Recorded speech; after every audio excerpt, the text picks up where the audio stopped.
Conhecimento. Doutor Miguel, em 2000, a respeito, eu queria lhe fazer uma pergunta, né? Porque já houve até muitos questionamentos do gestor presidente, me chamando de corrupto. A gente não chama ele de corrupto, né? Dizendo que há corrupção. Mas veja, se os dízimos são depositados na urna, né? E em 2014, está aqui a denúncia, eu quero fazer uma pergunta ao doutor Miguel aqui, que é o nosso advogado. 2014, 3 pastores envolvidos na destinação de R$50 mil, 2014, para a campanha política, 2 presbíteros, porque deram o nome para figurar como aqueles que doam, né? Para a campanha, como doadores. Então, quais foram os 3 pastores? O pastor presidente, que autorizou, o primeiro secretário, que veio em nome do presidente, pedindo esse dinheiro da igreja, e o tesoureiro, que entregou, mesmo sabendo que era política. Isso pode ser chamado de quê, doutor Miguel? Eu posso dizer, veja, é crime eleitoral. Isso é crime eleitoral. Mas é corrupção? Não, não é corrupção, é crime eleitoral. Crime eleitoral é uma outra situação, entendeu? O que você está falando também é uma parte de improbidade administrativa do gestor. Porque você sabendo que a doação de dinheiro da igreja se constitui crime, então você sabia do resultado, sabia que aquela prática era uma prática condenada, inclusive está sob objeto de inquérito policial. Então, essa questão dessa prática, Josué, está ainda em fase de apuração. Acho que possivelmente vai sair aí o relatório e vai para a justiça julgar. A questão é, em todos os depoimentos que o pastor presidente deu, inclusive nesse ato, nesse acordo de não persecução penal, ele sempre diz: eu não tenho nenhum envolvimento em política.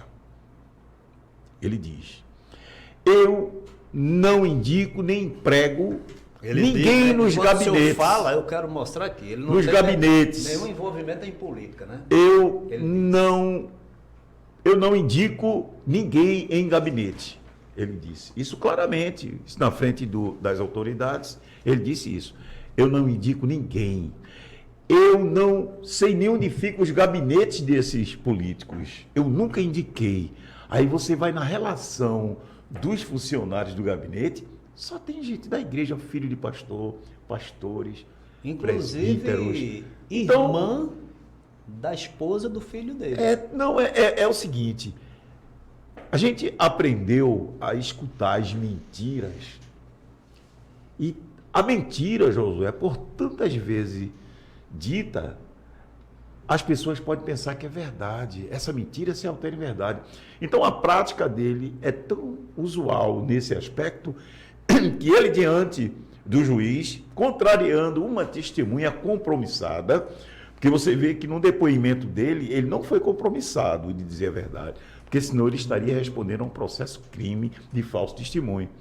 A testemunha compromissada, a testemunha dele, não foi minha testemunha, a irmã Gemima era a testemunha dele, disse: existe sim um projeto político na igreja chamado Projeto Cidadania, em que os políticos da igreja vão, eu digo assim, garantir que práticas. Aí ela citou como exemplo casamento de homossexuais. Então, esses políticos da igreja estão lá para garantir que essas teses não passem e passem, no caso, a obrigar a igreja a fazer esse tipo de situação. Ele disse, Josué, quando eu perguntei: o senhor conhece algum projeto político da igreja? Você podia esclarecer esse projeto de cidadania? Ele disse para todo mundo ouvir, Josué: eu não conheço o projeto Cidadania. Um homem que instituiu o projeto, um homem que montou o projeto, um homem que deu sustentabilidade a esse projeto, o criador, é aquilo. O filho naquele momento estava feio. Era feio o filho. Então aquele filho não é meu. Se o filho ali naquele momento viesse lindo, aí era dele. Você está entendendo? Um mentiroso age dessa forma. Ele age conforme as conveniências. Então, você pode observar os depoimentos dele no juizado, no Ministério Público, na Justiça, sempre ele mente. Ele chegou na frente de todos dizer que os documentos que ele assina, ele não lê. Ele entrou com uma representação para demitir Giovanni. Ele disse que não sabia o que estava assinando, uma representação de um quilate daquilo, uma representação poderosa daquela para que o cara perdesse o emprego, e ele dizer que assinou sem saber o seu conteúdo. Isso é uma vergonha, é mentira. Josué, isso é uma mentira. Como é que um homem com o poder que ele tem assina documento em branco, Josué? Me diga, se sustenta isso? Não se sustenta, é mentira. Tudo que vem da boca dele é mentira, inclusive as pregações. Exatamente. Tá. Aí eu pergunto, doutor Miguel, como é que o Espírito Santo de Deus atua num pastor presidente, Josué, que vai à tribuna da igreja, na Santa Ceia, e faz questão de dizer: esse aqui é o irmão que eu apoio. Porque ele disse isso numa reunião, inclusive até numa reunião das irmãs também do Círculo de Oração, quando ele deu a oportunidade para o irmão pregar, que é até amigo de Giovanni Cardoso, né? Gostava muito de Giovanni lá em Garanhuns, que é o pastor, parece-me que Ângelo, né? Não sei se é Ângelo ou é o... Não, o pastor lá de São Lourenço da Mata, né? O pastor lá que está na... É o que brigou muito com Giovanni. É. Aquele pastor lá... O amigo de Giovanni Cardoso. O amigo... O Cândido de Freitas, quando pregou... Então, o pastor presidente fez questão de dizer assim: olhe, tem que votar, você tem que saber em quem vai votar. Quer dizer, cometendo um crime. E que eu achei interessante, que recentemente, numa eleição passada aí, ele e a esposa dele. Aí olhou para o político assim: olha, nós apoiamos esse político aqui. Aquilo ali, meu irmão, que você fez, entendeu? Aquilo ali que você fez, nunca você deveria fazer aquilo, porque você não precisa disso. Você ganha 200 mil reais ou mais do que isso aí. Você ganha mais do que o presidente da República. Seu salário, mais de 100 salários mínimos. Você não compra nada, você não compra peixe, você não compra carne, porque até a feira, eu fazia feira para sua casa com dinheiro da igreja. Era mesmo, meu irmão? Eu pegava o dinheiro do Tempo Central e ia fazer a sua feira, comprar a sua fruta, água, luz, telefone, tudo pago pela igreja. E ainda você ganha 200 mil sem pagar nada. Seu dinheiro é livre. O dinheiro que você ganha, presidente da IADPE aqui de Recife, presidente, o seu dinheiro é livre. Josué, você pensa que o pastor vai para a feira comprar alguma coisa com a sacola? Não. Os empregados da igreja, que são pagos com o seu salário, viu, irmão, vão para a feira. E não pode ser uma feira essa aí de popular, não. Tem que ser aquela feira de primeiro mundo, igual aquela de São Paulo, que você paga num caqui R$80. Aí você vai lá e compra as melhores frutas, as melhores delícias, tudo de bom com o seu salário. Aí você precisa de político? Não. Quem precisa de político sou eu, é Josué, às vezes que a gente tem uma rua para calçar, né? Tem uma demanda, né, na região que a gente mora, precisando de fazer um esgotamento sanitário, aí você pega, se utiliza dos gabinetes dos deputados, aí você vai agora na Assembleia Legislativa, você pode ir na Assembleia Legislativa. Veja lá muita gente com a característica de crente da Igreja Evangélica Assembleia de Deus, ali da Cruz Cabugado, número 29. Você vai lá ver filho de pastor, meu amigo, assessor de deputado federal, ouvindo toda a conversa, ouvindo todas as tramas. Quando eles estão bebendo cachaça, porque eles são crentes lá no Tempo Central. Mas quando eles estão bebendo cachaça com os meus amigos que não são crentes, eles contam tudo para mim. Emanuel, eu tive com um filho do pastor fulano de tal, deputado federal. Olha, desculpa, tudo é tratado ali. Olha, arruma um emprego para fulano, que é filho do pastor lá do sertão. Arruma um emprego lá porque tem cargo de confiança. São quase 4 mil cargos de confiança aqui, só no estado, Josué.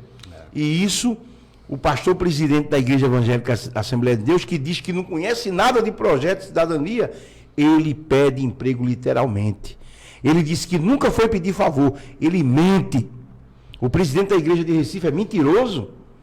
Claro que quando eu estou no tribunal, irmão, na hora na frente do meritíssimo, eu tenho que usar uma palavra assim mais elegante. O pastor presidente está faltando com a verdade. Mas aqui no podcast não pode expressar. Você diz tudo. Eu digo o que ele é. Você é um mentiroso. Olha, Você não tem coragem de vir aqui. E falando de despesa, pastor Emanuel, nós fomos almoçar agora ali, né? Próximo ao shopping, e encontramos um irmãozinho. Quando ele nos viu, ele fitou os olhos assim na gente, disse, eu vos conheço, né? Mas entre as informações que a gente já falou aqui, ele disse o seguinte, que ele está desempregado, dirige Uber, que Uber normalmente, mesmo com emprego, as pessoas utilizam para complementar a renda. E uma pessoa, a pessoa que pegou o carro dele viu uma Bíblia, lembre-se que ele falou isso, Mutabeli Educado, se você é crente, disse, sou. De onde é? Da igreja de Ailton, é? Da igreja de Ailton, disse, meu irmão, quando ele vai lá, no restaurante... Não diga o nome do restaurante. Não vou dizer não. Porque se você disser o nome do restaurante, é capaz dele não ir mais no restaurante e a pobre da empregada ser demitida. Mas diga que é um restaurante de luxo de primeiro mundo. Apenas. Olha... Eu sei que você não ia dizer.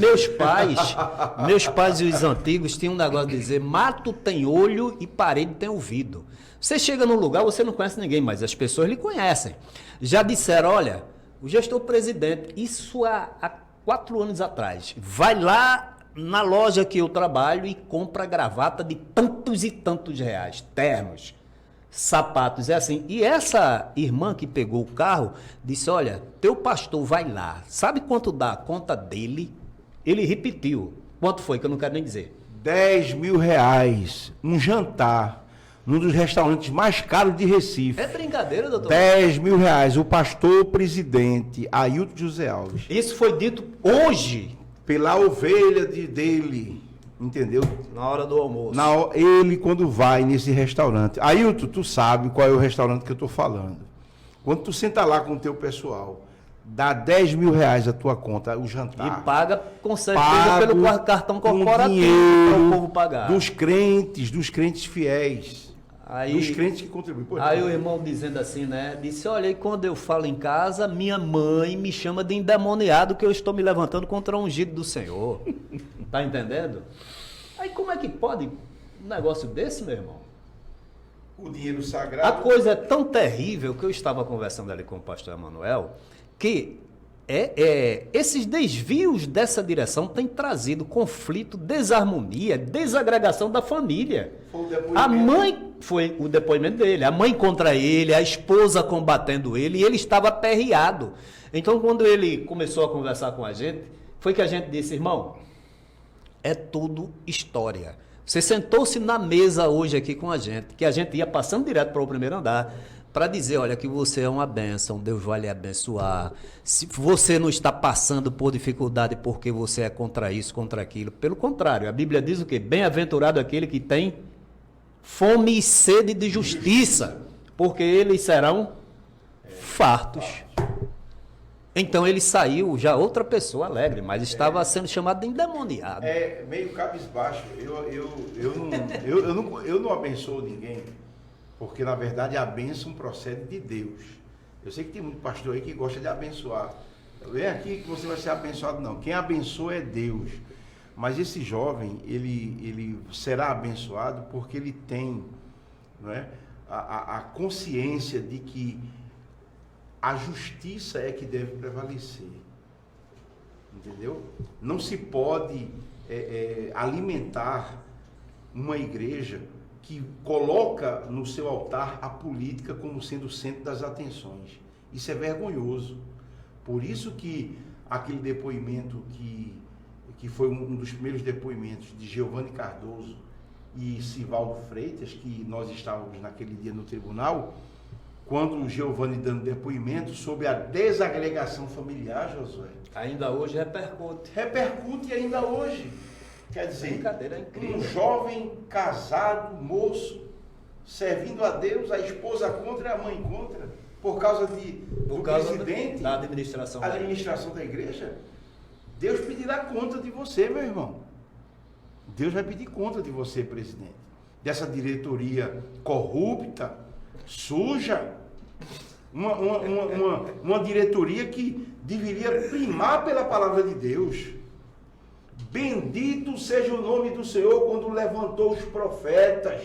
Disseram a mim, todos vão morrer. Disseram que Emanuel ia morrer de acidente de carro. Disseram que Emanuel ia morrer de acidente de avião. Como se eu andasse de avião direto. Eu ando de avião uma vez ou duas por ano, quando posso. Eu não ando de avião direto como o Ailton. E quando anda com o seu? Com o meu dinheiro, pago com o suor do meu rosto. Quando eu tomo um café, não é nem no aeroporto, porque o café do aeroporto é caro.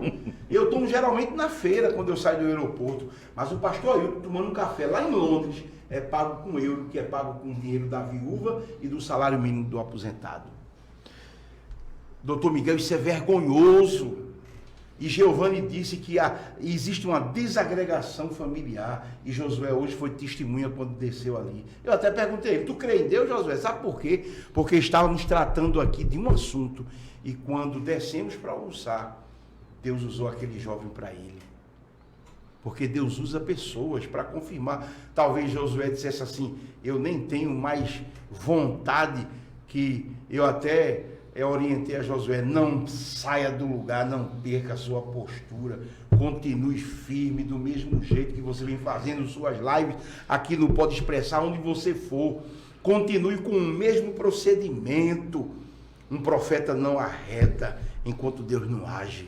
O profeta, ele vai para a cova dos leões, mas é liberto da sanha do leão, porque Deus está com ele. Deus desvia o olhar do leão, como tem feito de você.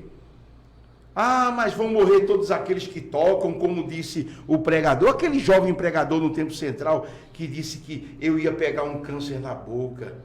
Quem vai pegar câncer na boca é você, que está rogando essa praga, para que nós, que somos servos de Deus, que falamos a verdade. Eu nem sou profeta, nem filho do profeta, Josué e Miguel, doutor Luiz Miguel.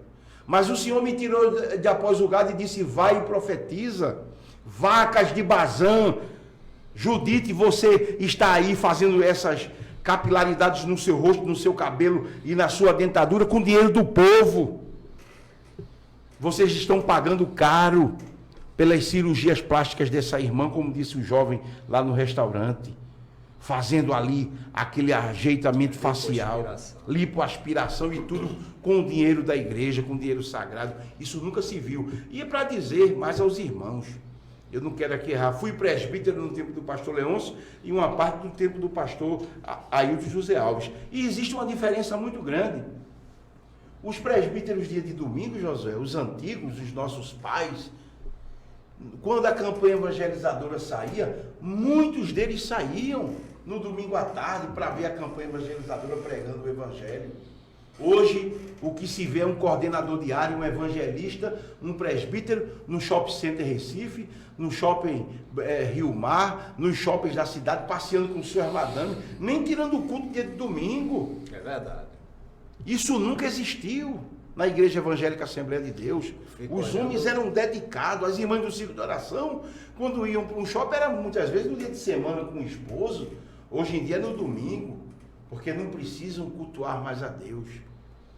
E agora... E quando não é isso, chegam no culto à noite, que eu observo, com o rosto meio inchado, de tanto passar o domingo à tarde dormindo. Exatamente. Não vai pregar o evangelho, não vai subir um morro, os valados, não vai se dedicar à oração. Outra coisa que eu achei interessante no Templo Central, dia de reunião do presbitério, a gente chegava cedo e lá que era oração, passávamos ali 1 hora, 2 horas orando, era aquela bênção, os irmãos chorando, era aquela alegria, as apresentações para obreiro, passávamos o ano todo orando, era aquela alegria. Hoje em dia, por causa de igrejas que abriram, a DCeara, Rede Esperança, a Dejordar, consagram um agressor, né? Agora consagram um agressor, um cidadão que agrediu um irmão que foi testemunhar a favor de um irmão nosso no tribunal, que estava sendo processado pelo pastor da igreja. Agrediram o irmão, esse irmão foi consagrado. Outra coisa, se consagra agora como se estivesse numa feira. Quem dá mais? A consagração do tempo central agora, irmãos. Não existe mais critério. Agora vamos ajuntar número. Porque a gente precisa vencer. Então vencer com a política, meu irmão. A igreja não precisa da política, não. A igreja precisa de Deus. Bendito seja o nome do Senhor.